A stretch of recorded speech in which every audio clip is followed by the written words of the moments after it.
Good morning. Good morning. Welcome, everyone. I'm going to lead us in a guided meditation before we do our Sunday talk. So, Toy, can we have that deep bass meditation? Yeah. Awesome. So I'm going to invite everyone to just settle into your seat, get both feet on the ground. If you choose to, you can open your palms, relaxed, ready to receive, and let the chair support you. Just get comfortable. I invite you to just lower your gaze, and if you feel comfortable, go ahead and close your eyes, and let's begin to focus on our breath. Breathe deeply in through your nose and exhale out your mouth.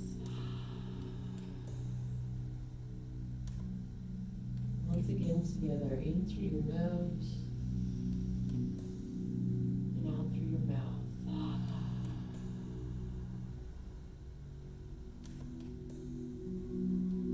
Allow yourself to continue breathing slowly and deeply. Fill your lungs completely. As you breathe in, focus on light and energy entering your body each deep breath. And as you exhale, release any tension. Start with the bright light shining over the top of your head, and let that light wash down over you. Inhale the light, and exhale the tension. As you scan down through your forehead and your jaw, relax your jaw, relax your neck. Feel your shoulders drop. Feel that bright light washing in with each new breath. And all of your tension washing out with every exhale. Just bring your awareness to the rhythm of your breathing. With every inhale, you bring in calm and peaceful light into your heart. And every exhale, you release all your worries, any doubts. Let those racing thoughts just pass you by. Let go of the need to figure things out with your intellect. Give yourself permission to step out of your mind and settle deep into the space of your heart.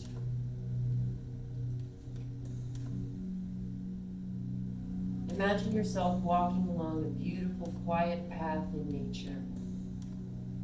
The sky above is a brilliant, clear blue. The air is crisp and perfectly warm. Listen to the gentle sounds of the environment around you.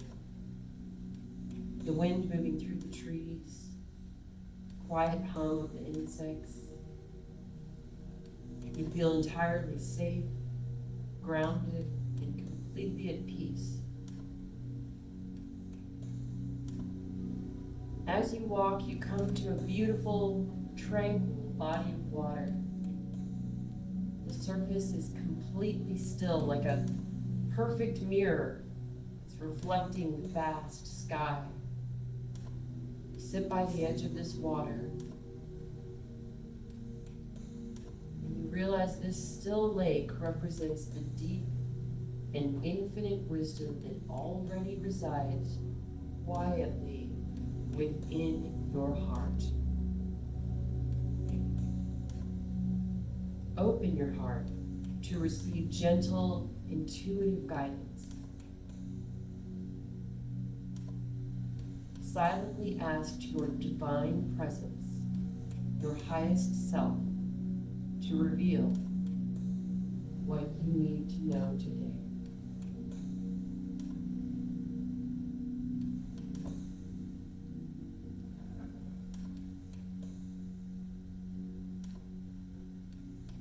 Notice how this guidance comes to you. It might arrive as a clear word or a short phrase.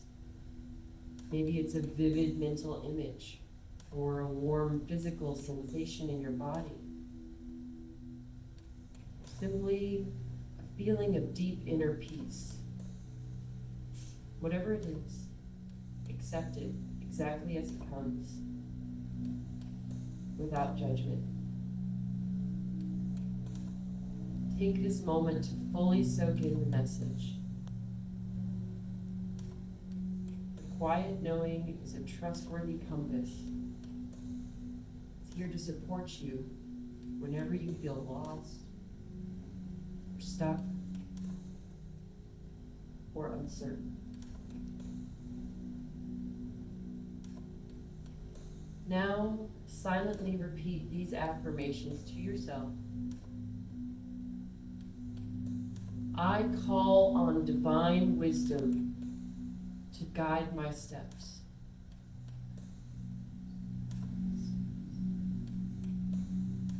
I am open to receiving signs and intuitive nudges from my higher power.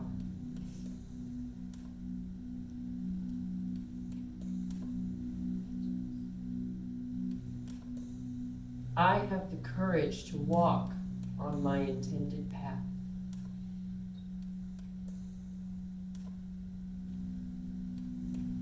May my journey bring peace and be for the highest good.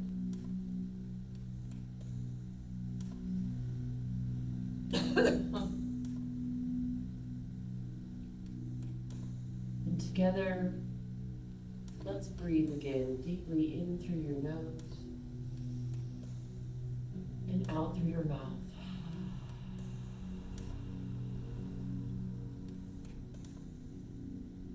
Again, in through your nose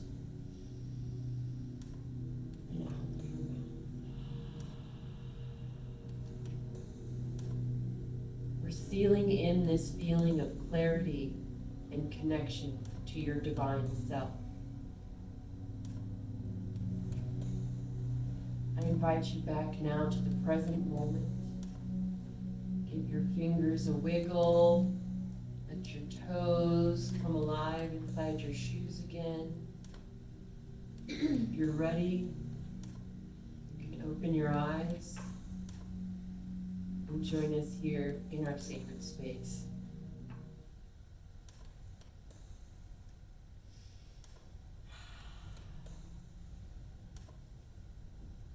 Okay, welcome again, everyone. I am so thrilled and truly honored to be back at my church home and talking about one of my favorite subjects, which is the 5 principles of unity. And as a reminder, my guide, I am not a unity teacher, I'm not a unity minister, but I do love this book. It's by Ellen Davenport. It's called The 5 Principles, and it's a very easy guide to the beliefs that we practice here at Tyler Unity Center, and I'll be referring to this throughout the talk. Ellen Davenport is a really talented author, and I'm glad I have that resource. So last month, we began the journey through the 5 principles of unity, and my hope is that these messages will become something more than something that we just hear on Sunday morning. I hope that it becomes principles that we practice every day. Each month, we're exploring one of the foundational ideas of unity spirituality, not simply to understand them intellectually, but to experience them and how they can transform our lives. Today, we come to our second principle. But before we do, I just want to take a moment to look back at what we did last month. So, for our unity history, the unity movement grew out of the spiritual seeking of Myrtle and Charles Fillmore. They believed that spiritual truth should make a real difference in everyday life. Through prayer, study, and experience, they discovered principles that they found to be both practical and transformative. Those discoveries eventually became what we know today as the 5 principles of unity. Each principle builds on the one before it, so it's important that we take them one at a time, and allow them to become a part of our daily practice. So let's remember principle 1. Last month we explored the first principle. Does anybody remember what it is? Shout it out! No, I'm kidding, it's fine. It's God is absolute good, everywhere present. We discovered that unity invites us to understand God not as distant or withholding of love, but as an ever-present source of life, love, wisdom, and creativity. Perhaps the biggest shift that we talked about was this. Instead of asking, where is God? We began asking, how can I become more aware of God's presence in my everyday life? When we change that question, we begin to change our experience with the world. So now I gave everybody some homework, and because I get to come back and check in with you guys, I'm just curious, raise your hand, how many of you actually did the homework? I see a few hands. Okay, that's okay. It's great to be honest because, we're here at Unity and there's no guilt allowed. Absolutely fine. The practice wasn't practiced. But it actually wasn't very complicated. So we agreed that each morning we would begin by affirming that divine good is already present. So I wake up and I say, divine good is within me. And throughout the day we would ask one simple question. Where is good seeking expression right now? And each evening, we would spend a few moments reflecting on where we noticed that good. Did anyone discover that it was easier on some days than others? Maybe you found yourself remembering halfway through the afternoon, oops, I was supposed to be looking for the good today. I did that a few times. There were days that I started out with wonderful intentions and then, bang, life happened. And something disappointing happened, or there was a delay, or there was something stressful. And suddenly my attention shifted away from looking for good and toward looking at problems. Maybe some of you have experienced that too. Looking for good doesn't eliminate life's challenges, but it did remind me that God's presence was there all along. As I reflected over the past month, I noticed something. Finding the good in the world was often easier than recognizing the good within myself. Maybe it was the same for some of you. It's often easier to see the gifts in someone else than it is to acknowledge the gifts within ourselves. Many of us have spent years noticing our shortcomings before we notice our strengths. We remember our mistakes more easily than our successes.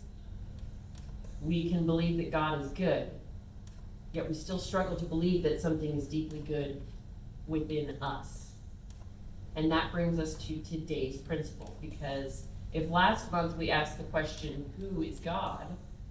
Then today we ask an even more personal question, who am I? Or perhaps even better, who am I beneath all the labels I've collected and stories I've believed? Unity's second principle says, human beings are inherently divine. Take a moment and let that settle. Human beings are inherently divine. Not someday, not after we've earned it, not after we've become perfect, not after years of spiritual study. It's now, right now, we are all inherently divine in this moment. That statement has challenged people ever since the Unity movement began. Many of us were raised with a very different understanding. Some of us grew up hearing that we were sinners first. Some of us learned that we were broken in the beginning. Some of us learned that we were unworthy at birth. that our primary identity was based on what was wrong with us and not what was good within us. Unity offers a remarkably different starting point because it asks us to begin somewhere deeper. It asks us to begin with the image of God within every person. And that's a radical idea. So what does inherently divine actually mean? That principle does not say that our human personalities are perfect. I know that my personality is certainly not perfect. I'm aware, I'm accepted. I have flaws and I have attributes. And my flaws give others an opportunity to practice grace with me. No flaws. Only perfection. Well, my attributes, though, also give people a chance to experience a spiritual boost and be uplifted. That's all you do. And the principles doesn't say that our egos are divine. It's not our egos or our personality that is divine. And it doesn't say that we never make mistakes and that we never need forgiveness. It doesn't say that we're somehow better than anyone else. What unity teaches, and what Ellen Davenport explains so beautifully, is that beneath our personalities and beneath our fears, beneath our habits and the stories that we've collected about ourselves, there is something pure that has never been damaged. It's never been diminished. That thing has never been separated from God. Our deepest reality is our divine nature. And discovering that nature is one of the great adventures on our spiritual journey. So today I'd like to spend some time exploring what it really means, because if it's true, if there's truly something holy at the center of every human being, then it changes not only how we see ourselves, it changes how we see every single person that we meet. And that may be the most transformative idea that unity has to offer. So the divine image. To begin exploring this principle, let's go all the way back to the opening pages of Genesis. So God created humankind in his image. In the image of God, he created them. For centuries, people have wondered what that means. Surely it doesn't mean that God has 2 arms and 2 legs and a face and fingers and toes. If God is a spirit, then the image of God must mean something much deeper than a physical resemblance. Charles Fillmore taught that being created in God's image means that the essential qualities of God are already within us. So let's think about that for a moment. If God is love, then love is a part of your deepest nature. If God is life, then life is continually expressing itself through you. If God is wisdom, then wisdom is available within you already. And if God is creativity, then creativity is one of the ways that God expresses through us, through all human beings. Unity does not teach that we possess these qualities all by ourselves. We aren't separate beings that manufacture love. Rather, we're expressions through which individuals have divine love constantly flowing. We are all already connected in love. It's more about becoming aware of it. So, for example, imagine a lamp plugged into the socket. The lamp gives light, but it doesn't actually generate electricity. It expresses electricity. When we forget that connection, we begin believing that we have to manufacture peace, patience, wisdom, and love through sheer effort. But unity gently reminds us that those qualities, peace, patience, wisdom, love, already belong to God and therefore to us. We simply choose to activate them in our lives. Our spiritual practice is learning how to allow them to express more freely within us. So Ellen Davenport uses a metaphor, a diamond beneath the dust. And if you've read the book, I won't expound on that metaphor, but she reminds us that our divine nature isn't something that we acquire. It's not something that I can take a class and work toward. It's not something that I can study and take a test to get my divine nature. It's something that we uncover.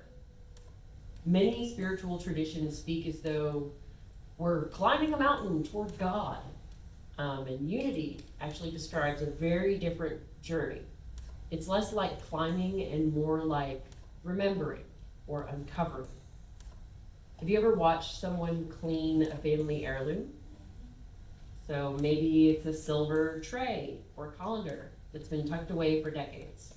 At first, it's dull, dark, and covered in tarnish. That's, Someone unfamiliar with silver might assume that's simply what it is, dull and dark. But the person who's polishing it knows something different. They know that the shine hasn't disappeared, it's simply hidden beneath years of accumulation. As they polish, little by little, the brilliance begins to appear. The silver didn't become silver. It was always pure silver. The polishing simply revealed what had been there all along.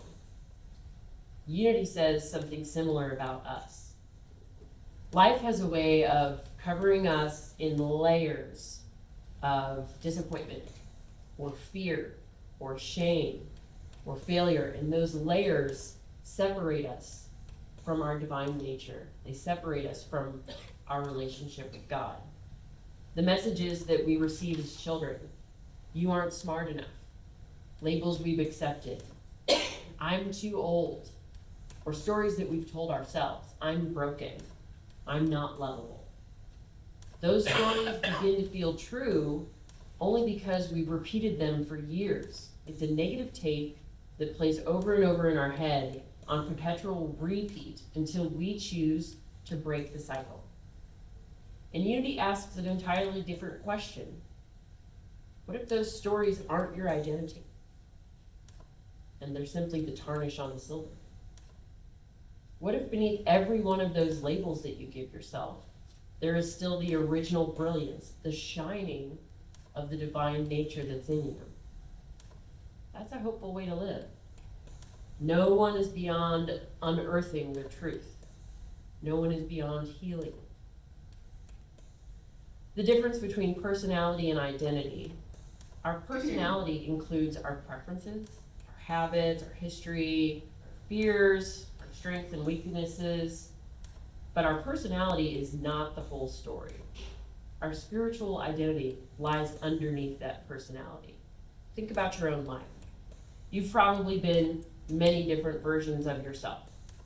The person you were at 18 isn't the person sitting here in church today. Your career may have changed.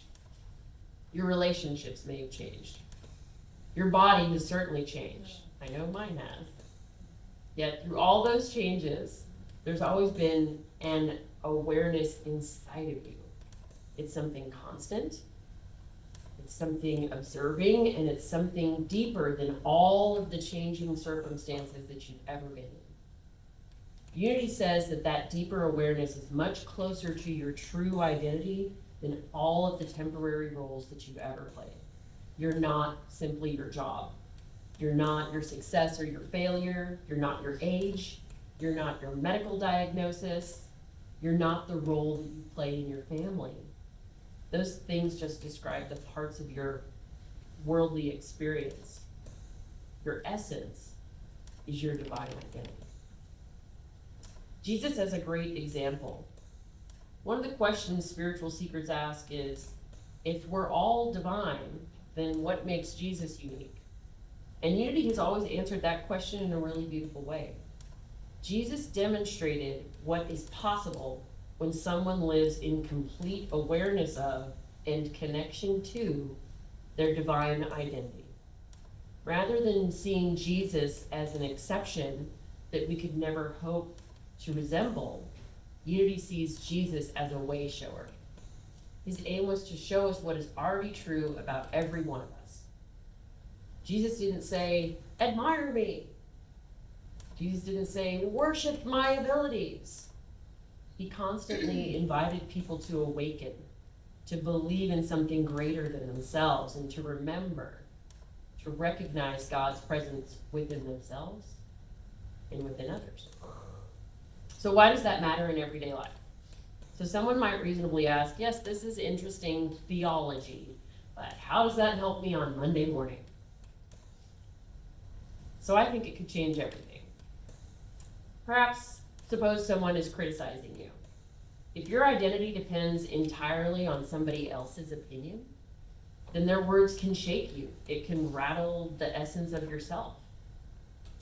But if you know that your deepest identity rests in God, there's a chance you learn from that criticism. There's a chance that you may grow because of it. No, criticism doesn't have the power to define you. It's the same when you make a mistake. We've all made them. Some of our mistakes are small, and some of them are painfully large. If your identity is built upon achieving perfection, then every mistake you make becomes proof that something is wrong with you, with the thinking, I am my mistake. But if your identity is grounded in divine nature, then mistakes become teachers rather than verdicts. I'll repeat that. Mistakes become teachers rather than verdicts. You can acknowledge them honestly and make amends where necessary. Learn, grow, move forward. There's tremendous freedom in that. Seeing others differently. This is where this principle becomes wonderfully difficult. Again, that's wonderfully difficult. It's one thing to believe that there's something divine within me. It's another thing entirely to believe that there's something divine within the person who irritates me to no end. I bet some of you have a person in mind right now. If they're sitting next to you, don't look at them. Just focus on me. It's difficult to see the divinity in a person whose politics I don't understand. It's difficult to see the divinity in my neighbor who is perpetually loud. It's difficult to see the divinity in a family member who knows how to push every button that I have. Yet unity principles don't give us exceptions. If every human being is divine, then that means divinity is within every human being, even the ones I don't understand and I don't get along with. Now that doesn't mean that every behavior is acceptable. We never ask anyone to excuse or accept abuse, or ignore injustice, or pretend that harmful actions don't matter, because healthy boundaries are actually spiritual. Justice is spiritual. Accountability is spiritual. But even if we're having to hold someone accountable, we can refuse to believe that their worst behavior is their identity. Imagine what would happen if instead of asking, what's wrong with that guy? We began asking, what is trying to awaken in this person? I suspect we might become more compassionate, or perhaps a little bit more patient, and express some more grace with each other. There's another beautiful insight that follows naturally from principle number 2. The way that we see others often reflects how we see ourselves. If I constantly judge myself, I'm probably going to judge you. If I'm constantly extending grace to myself, then I'm probably going to extend grace to you very easily. Transformed people can help to transform relationships. And Ellen reminds us that we must recognize the Christ within ourselves. When we do that, it becomes increasingly difficult to deny the Christ within every other person that we meet. And it's not always easy. And some days it feels impossible. But perhaps that's why it's called a spiritual practice instead of spiritual perfection. Every day becomes another opportunity to remember who we are and who everyone else truly is, regardless of how they're acting today. Living from our divine nature. So now we come to what may be the most important question this morning. If this principle is true, if every one of us carries within us the nature and the presence of God, is there something within us, if there is something within us that's never been separate from the divine, then why don't we experience it all the time? That's the question. If we're all divine, how come I'm not experiencing that every moment of every day? Why do we so often feel afraid or inadequate? Why do we compare ourselves to others? Why do we doubt our own worth? Those are honest questions. Unity asks us to understand where those feelings come from. Ellen Davenport reminds us that there is a difference between our true identity and our human experience. Our human experience is very real. We experience disappointment, loss, embarrassment, grief, fear. Sometimes we receive messages from people we love that stay with us for years. Perhaps someone once told us we weren't smart enough, or attractive enough, or successful enough. Perhaps we grew up believing that our value depended on pleasing everyone else. Or perhaps we learned that making a mistake meant that we were the mistake. Those messages have power, but it's not because they're true. Unity invites us to become aware of those voices and those negative takes in our head and simply notice them. Because once we notice them, we have a choice. Will I continue to believe this story, this lie? Or will I begin believing what God knows to be true about me? That is spiritual practice. The voice of truth. Have you ever noticed that there's always two conversations taking place inside of you? One voice says, "You'll never get this right." And the other voice gently whispers, "Take one more step." One voice says, "You're too old." And another voice says, "Wisdom comes with ages." One voice says, "You've failed," and another voice reminds us, "You've learned." One voice speaks of fear, and the other voice speaks of possibility. Unity teaches us to become students of those inner conversations. Charles Fillmore often spoke about the importance of our inner life because he understood something that we are just now discovering. The thoughts that we repeat become lenses through which we see the world.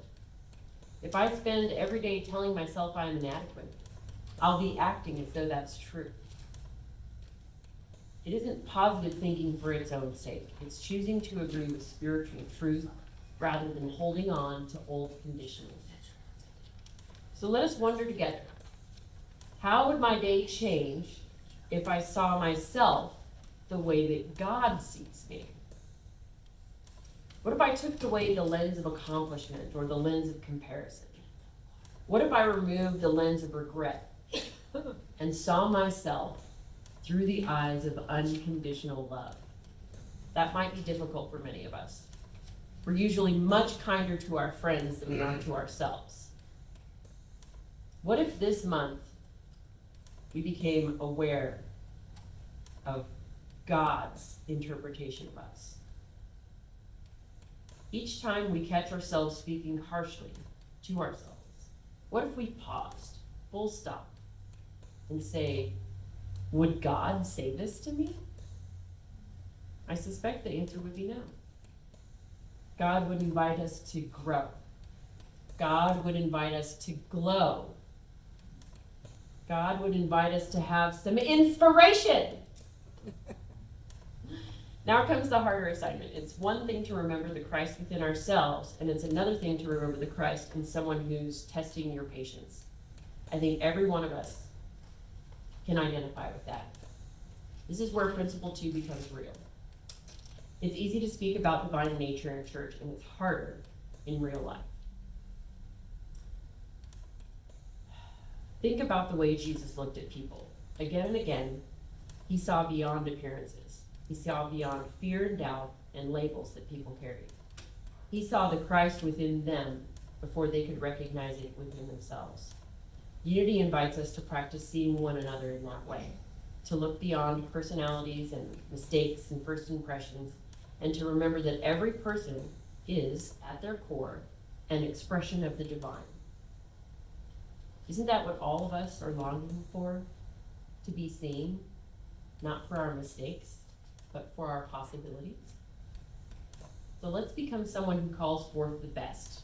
Imagine if every person who walked through those doors felt that way. Imagine if Tyler Unity Center became known as the place where people are reminded of who they really are.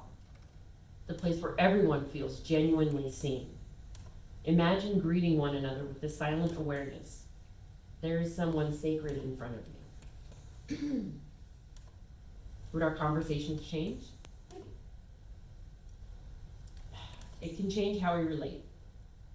And relationships reveal whether we've learned to practice it.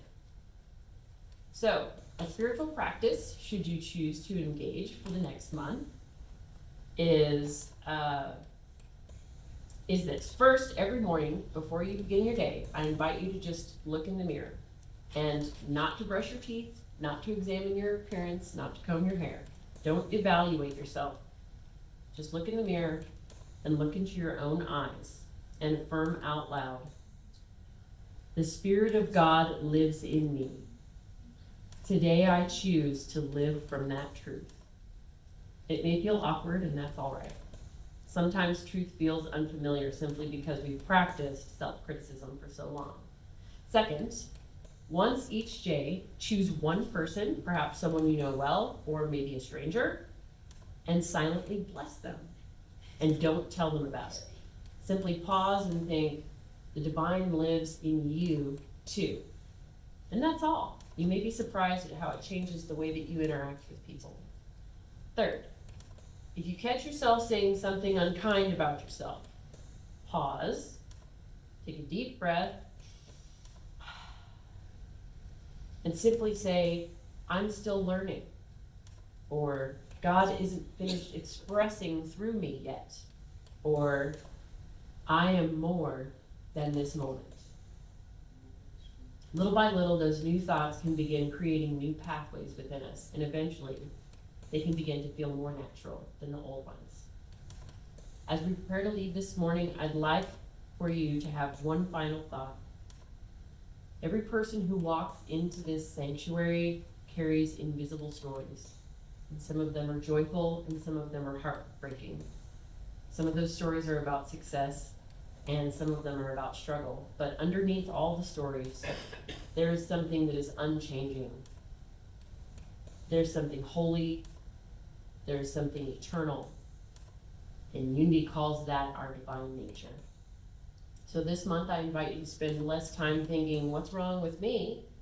and more time asking, "What is God expressing through me today?" It's a small change, but it can become a profound change in the way you live your life. Because when we stop identifying ourselves by our fears and begin aligning ourselves with the presence of God within, we begin living differently. We become more courageous, we become more compassionate and forgiving, and hopefully a little more joyful. So this week, when you look into the mirror, pause before your mind begins to fill with its familiar inventory of everything that you'd like to change, and instead, look deeper. The person looking back at you is more than a body. It's more than a personality, and more than any of your accomplishments or disappointments. The person looking back at you is the divine presence of God. Within you is a light that will never be extinguished. Within you is a love that has never been withdrawn. And if over these next few weeks you begin to see that truth in yourself, you may find that you begin seeing it everywhere. May you walk through this week remembering who you are. May you meet every person carrying the same sacred spark. May your life become more beautiful, and may the divine expression already alive within you express itself more fully. And so it is. Okay.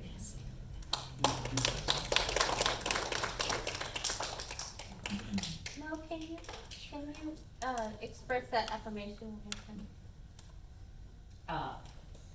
The one at the very end? you look into the mirror and you say, Oh, the Spirit of God lives in me, and yes. God, the Spirit of God lives in me. Today I choose to live from that truth.